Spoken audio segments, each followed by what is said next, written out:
আসসালামু আলাইকুম, সবাইকে কম্পিউটার অফিস অ্যাপ্লিকেশন কোর্সে স্বাগতম। আজকে আমরা দেখব মাসিক সুদ হিসাব, অর্থাৎ এক মাসের একটা প্রতিষ্ঠানের যে কিস্তিগুলো দেয়া হয় বা নেওয়া হয় সেই কিস্তির উপরে আমরা একটা সুদ হিসাব তৈরি করা শিখব। তো দেখি কিভাবে করা যায়। তো মাসিক সুদ হিসাবের এটাই হলো মূলত ছক। এটা কি ছক? এই ছকটা কিন্তু আমরা যেহেতু টাইপ শিখে গেছি, তার মানে ছকটাও তৈরি করতে পারবো পারবো না?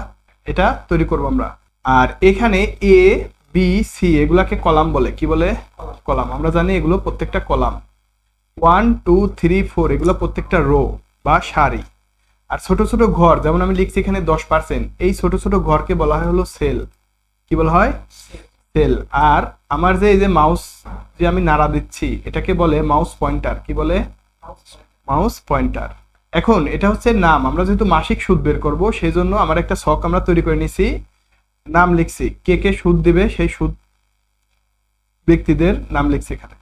এটা কি? ইন্টারেস্ট, অর্থাৎ এটা সেই সুদ। এটা হচ্ছে ট্রাম, এটা হচ্ছে সময়।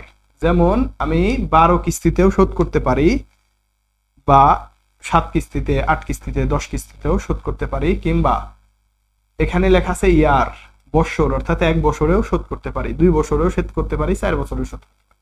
সেটা হচ্ছে ইয়ার। ট্রাম হচ্ছে এটা সময়, এটা মনে রাখতে হবে, এটা সময়। তারপরে কি? মান্থলি পেমেন্ট, যে প্রতি মাসে কত পার্সেন্ট সুদে কত টাকা হয় সেইটা দেয়া। এখানে যেহেতু ছকটা আমরা তৈরি করছি, নামও লিখছি, নাম টাম লেখার পরে আমাদের যে কাজটা হবে, আমাদের এই পার্সেন্ট গুলো লিখে নিতে হবে, এগুলো লিখে নিতে হবে, এগুলো লিখে নিতে হবে, সব এগুলো লিখে নিতে হবে। শুধু এই ঘরটা ফাঁকা রাখতে হবে, কারণ এটা আমরা যেহেতু বের করব, এই জন্য এটা ফাঁকা রাখতে হবে আমাকে। ঠিক আছে? আমি এই পর্যন্ত আমরা সব লিখে নেব, এই ইয়ার পর্যন্ত সব লিখে নেব। লিখে নিয়ে আমরা শুধু এটা বের করবো। তো এটা বের করার জন্য কিছু শর্ত আছে, ওই কোম্পানি কর্তৃক কিছু শর্ত আছে। এই শর্তটুকু যদি আমরা বুঝতে পারি বা জানতে পারি, তাহলে সুদ হিসাব অনায়াসে বের করতে পারবো, একদম ইজি। আচ্ছা, মনে করি একটি ঋণদাতা প্রতিষ্ঠানে মাসিক সুদ হিসাব তৈরি করতে হবে। প্রতিষ্ঠান থেকে 10% সুদে ঋণ প্রদান করতে হবে। বোঝা যাচ্ছে? মানে একটা প্রতিষ্ঠান কি করে, তারা বলছে যে আমাকে একটা মাসিক সুদ হিসাব তৈরি করে দাও। এখন এই প্রতিষ্ঠান থেকে তারা কি করে? 10% হারে সুদ দেয়। 10% হারে কি করে? সুদ দেয়। এখন 1 বছরে 12 কিস্তিতে পরিশোধ করতে হবে। ওই যে বললাম কিস্তির পরিমাণ 12, যেমন এখানে আমি কি লিখছি? 12 লিখছি না, কিস্তির পরিমাণ 11, 8, 12 এরকম হতে পারে। তোরা বলে দিচ্ছে যে কিস্তি কিন্তু 12টা কিস্তির শোধ করতে হবে। তারপরে হচ্ছে মাসিক কিস্তির পরিমাণ বের করতে হবে। আমাকে বলছে হচ্ছে তুমি মাসিক কিস্তির যে পরিমাণটা সেটা তুমি বের করে দাও। এখন নিচে ছক তৈরি করে সূত্র ব্যবহার করতে হবে। আমরা একটা ছক তৈরি করছি, এখন এখানে একটা সূত্র ব্যবহার করব। যেমন সূত্রটা কি? সেটা হচ্ছে E3 সেলে সেল পয়েন্টার রেখে ইকুয়াল পিএমটি। পিএমটি মানে কি? কেউ কি বলতে পারবে? PMT, payment monthly transfer. এটা মানে হচ্ছে পেমেন্ট মান্থলি কি?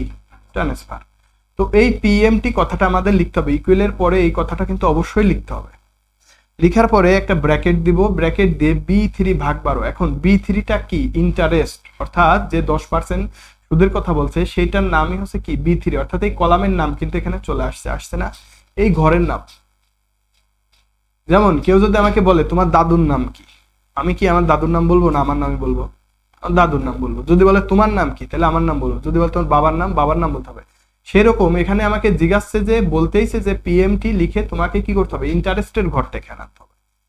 তাহলে এই ইন্টারেস্টের ঘরের মানটা কি? বি। এটা কি? বি হচ্ছে কলাম, আর থ্রি হচ্ছে কি? রো। তার মানে কি এই খোপের মানই হচ্ছে B3। বোঝা গেল? এই ইন্টারেস্টের সাথে জাস্ট ভাগ করে দিতে হবে। আমাকে বলছে তোমার কিস্তির যে পরিমাণ, যে 12 কিস্তির শোধ, সরি 12টা কিস্তিতে শোধ করতে হবে, এই 12 দিয়ে আবার আমাকে কি করতে হবে? ভাগ করতে হবে। বুঝাইতে পারছি? এটা ভাগ করে একটা কমা দিয়ে দিব। কমা দেওয়ার পর এটা হলো C3। C3টা কোনটা? এই যে ট্রাম, এই যে 12 কিস্তি। এই C3 আবার কমা দিয়ে D3 থেকে মাইনাস করতে হবে। D3টা কি? ইয়ার।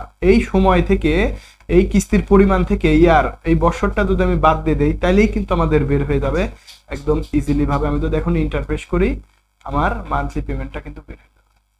এখন দেখেন, এখানে যদি সুদের পরিমাণ আমরা একটু বাড়ায় দেই, যে ইন্টারেস্টের পরিমাণ যদি বাড়ায় দেই, তাহলে কি হয় দেখেন? তাহলে কি এখানে পেমেন্টটা কি বাড়তেছে না?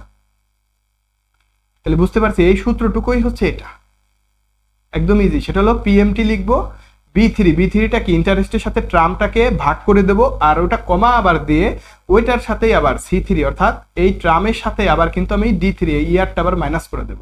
এই কমাটা যদি কেউ বাদ দাও তাহলে কিন্তু আবার আসবে না। এটা কিন্তু কমা, আমি বলছি কমা, হ্যাশ চিহ্ন, তারপরে হচ্ছে ডট, ফুল স্টপ, মানে যাই থাকুক না কেন, ব্র্যাকেট, এই কয়টা জিনিস যদি ভুল করি তাহলে কিন্তু আমার অ্যান্সার মিলবে না। এই কয়টা জিনিস যেখানে যেভাবে আছে ওইভাবে ব্যবহার করতে হবে। তারপরে মাইনাস চিহ্ন, গুণ চিহ্ন, ভাগ চিহ্ন, এই চিহ্নগুলো কিন্তু ব্যবহার করতে হবে। তাহলে কি বুঝতে পারছি? তো এইটা যখন বের হয়ে যাবে তখন আমরা এখানে একটা গ্রাফ করবো, এই যে প্লাস চিহ্নটা নিচের দিকে টান দিয়ে ধরলেই কিন্তু আমার বাদবাকি হয়ে যাবে। এখন যদি বলি যে আমার প্রতিষ্ঠানে তো আরো হাজার হাজার লোক আছে, তাহলে তাদের নামটা যদি আমরা এইভাবে লিখি, জাস্ট লিখলাম ওয়াই একজনের নাম, তার সে হচ্ছে কত পার্সেন্ট সুদ দেবে, এখানে তার লিখলাম হলে সে 40% দেবে। দেখেন 40 লিখে যে পার্সেন্ট, শুধু এটা আমি লিখছি। আর বাদ বাকি আমি কি করব, এখানে তার ইয়ার, সে হচ্ছে দেবে ধরলাম 11 কিস্তিতে শোধ দেবে, লিখছি। তারপরে তার সময়টা হলো ধরলাম যে সে 2 বছরের মধ্যে শোধ দেবে। তাহলে দেখেন তো কি ঘটে, কি অটোমেটিক বের হয়ে গেল না? তাহলে কি এই সূত্র কি আর বারবার আমার লেখার দরকার আছে? জাস্ট একবার আমরা যদি সূত্রটা লিখতে পারি তাহলে কিন্তু হয়ে যাবে একবার। তো এই হচ্ছে আমাদের কাজ। সবাইকে ধন্যবাদ।